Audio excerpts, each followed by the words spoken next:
dunk. Man, I didn't know they were playing basketball in the Big Ten. Look at that. Stop, man. How many teams are going to have, Dusty? How many teams we got in the tournament, Dusty? Listen, no, Big Ten might be the best probably 6. conference college basketball. That's just a shot at Ohio State. I should have just said not playing basketball at Ohio State. My bad. They play good basketball. Of Auburn. Now look at this dunk and watch who Horace dunks on. Yeah, Malik Dunbar. That's his own That's his teammate, man. They should give him another point for that one. Man. I'm all about dunking on anyone in the lane. Teammate, opposition, go get it, young fella. Check out Ian Boyd of George Mason with the game-winning three-pointer at the buzzer. They got 3 guys. I mean, 3 guys in white. 1 guy from James Madison picks it up and drains it. Tell him to hold that L with you, Nick. I mean, first of all, that's the 2nd time George Mason has beat St. Joe's on a buzzer beater this year. How about that, CC? That's pretty good. Thank you, Dustin. Research help. Yeah. Lonzo Ball has been out of the lineup since January 13th with a sprained MCL. Before the injury, he was showing some promising signs, averaging 12 points, 7 rebounds, and 7 assists over his last 15 games. He's expected to make his return Friday against the Mavs. Nick, how important is the rest of the season for Lonzo's future with the Lakers? So that might sound hyperbolic even as a question. Like, what does the last 25 games mean for Lonzo's long-term future of the Lakers? But I think it's a totally fair and legitimate question because of the elephant in the room, which may be better stated as the potential king in the room and LeBron James's decision. Because what we know is this. Any team that Lonzo's on is going to have the additional distraction of the dad. Everything that swirls around it, whether it's questioning the coach, questioning his white teammates at UCLA, questioning Lonzo's future free agency, talking about the brothers coming there, all of that. Now, you will deal with that if Lonzo's a star, if Lonzo looks like he is going to turn into a star. But if Lonzo is just a good point guard in this league, point guard's as deep as it's ever been in NBA history right now. You've got guys like Jeff Teague's a good player. He's not one of the 20 best point guards in basketball. Like, this is one of the reasons why Damian Lillard couldn't make All-Star games for so long, even though he's awesome. When you are trying to sell LeBron on Los Angeles this summer, man, if Lonzo does not play well down the stretch, and he had turned a corner over the last about 12, 15 games he had played, it would not surprise me if one of the prerequisites to LeBron and maybe Paul George or LeBron and Boogie Cousins coming there is we don't need this added distraction. Now, it's different if he's playing great. So that's why I think it is very important that Lonzo continues on the trajectory he was over the last dozen games before the injury. Yeah, I'm not going to get into the LeBron thing because what he's trying to accomplish, it doesn't change if LeBron or anyone else is trying to join the Lakers. We drafted him for a reason. Magic Johnson drafted him for a reason. And they expect in this time that he's missed, you mentioned January 13th since he's been out, they expect him to continue to develop as a player. That's what's really important. All the other things are going to take care of themselves. Well, they're going to take care of themselves. And if you don't develop as a player, no one's, well, not any player, but certain players might not want to join the Lakers. So for me, it's not all these other things. It's about I'm responsible for my own development. At the second half of the season, is he going to get better? All right? He played a window where he was bad. Then he had a window where he started to improve.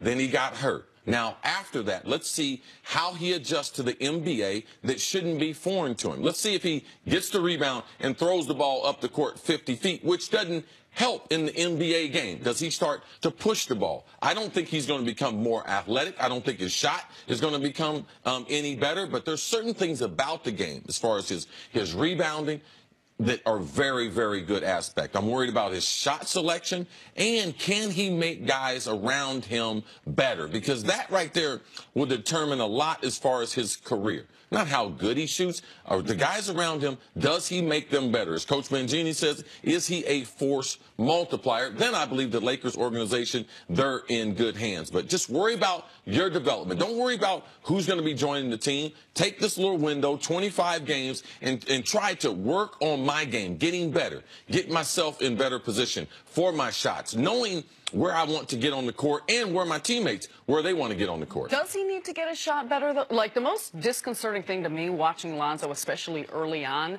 his shot maybe improved incrementally later during that final stretch. He wasn't finishing at the like like Ben Simmons we could talk about, and he doesn't have the range on his shot. He can't shoot, but he can do so many things around the rim, and the way that he can get to the basket, the physicality. Like Lonzo, to me, it's even when I'm expecting a guy that could do something at the rim, and he wasn't even able to do that. Well, this is the thing. You would thought that a guy 6'5", he'd be more athletic, and he could play above the rim. Now, he did show some leaping ability on some alley-oops and things, but his overall athleticism is not on par with the guys that we see playing the position. So he is a good basketball player, more so than being a great athlete. And then I worry about also, he had an MCL, so that hurts your lateral movement. How does that affect him on the defensive end? Because he was not a great defender when we saw him the first time. And one of the reasons I think that he struggled finishing at the rim was because he wasn't trying to finish through contact. He was trying to avoid contact because the free throw shooting's been abysmal. Yeah. Like, it's the... That does affect your finishing ability. Absolutely. Yeah. If you're saying, I'm either getting to the rim or getting fouled, then you're more likely to be successful than I'm either getting to the rim or avoiding a foul. Then all of a sudden, it's harder to finish those layups.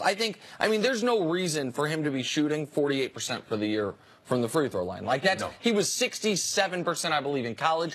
You'd like your point guard to be closer to 77%, but 67% you can deal with. You can't deal with him shooting DeAndre Jordan's percentage from the free throw line. Like, that can't happen, and it affects other aspects of your game. Cece, you brought up Magic Johnson, and obviously he comes in, president of operations for the Lakers. He sat there at the press conference pointing up to the banners saying, Lonzo, I expect you to be up. How much longer would he hold on to a player like Lonzo because of the expectations he set? Because this is one of his moves he made when first taking that position. Well, it's his first move. Right. So I believe, which also is most important, not only because of the player and if it attracts other free agents, but also the distractions off the court. How is Magic Johnson going to handle the Lonzo Ball situation? And I believe it will tell a lot about Magic Johnson and his tenure with the Lakers. But from a contract standpoint, they're stuck with him. And number one reason why they're stuck with him, too, is because the dad. I mean, even as a top pick, you can't trade him today. Like, who would take him today? Oh, well, that one I totally disagree with you on. If they wanted to sell low on Lonzo, there's plenty of teams that would say we're young teams. So you're just saying they would have to give him away? Well, but who would give you a high first-round pick for him? No, I don't think you'd get equal value. Okay, that's what we're talking about. Okay, so the guy's only played 50 games in the NBA, played less than 50. He's been in the NBA for 50 games. You know, so right now what I'm answering the question is they're stuck with him.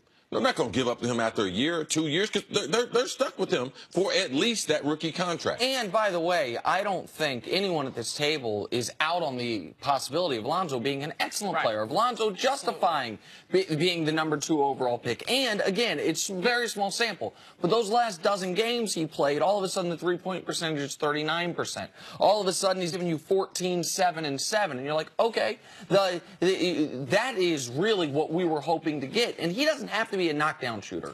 What he can't be is such a detriment that they don't even guard him out of the three-point line. Because if you are that, that's what Ben Simmons is, right? He has taken like 2 threes all year. You better be 6'10". You better be able to get to the rim and dunk on people. Yeah, Ben's ability to handle the basketball is better in his matchups than Lonzo Ball has over the point guards. And his ability to get into the lane. And if he doesn't finish, he can create a shot for his team. And when defenses hang off of him, he's got a head of steam. It's no even doubt tougher to stop him. So, all right, coming up, LeBron has some surprising things to say about the NBA playoffs. That's next on First Things First. You surprised, Nick? What? You surprised? Not